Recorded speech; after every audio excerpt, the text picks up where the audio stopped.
జగన్మోహన్ రెడ్డి అనే వ్యక్తి కాంగ్రెస్ పార్టీలో ఉన్నంత వరకు జగన్మోహన్ రెడ్డి మీద కేసులు లేవు. జగన్మోహన్ రెడ్డి కాంగ్రెస్ పార్టీ విడిచిపెట్టి వెళ్ళిన తర్వాత కాంగ్రెస్ పార్టీ చంద్రబాబు నాయుడు గారి పార్టీ ఇద్దరు కలిసి నా మీద కేసులు పెట్టారు.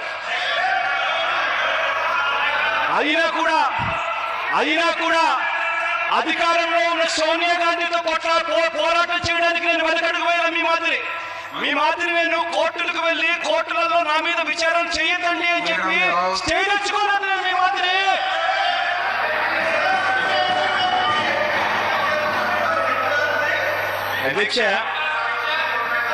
అధ్యక్ష నా గురించి మంత్రులతో మాట్లాడించారు.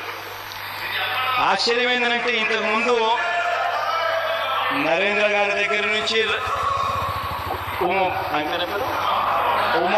ఉమా దగ్గర వరకు మాట్లాడారు. అచ్చెన్నాయుడు దగ్గర నుంచి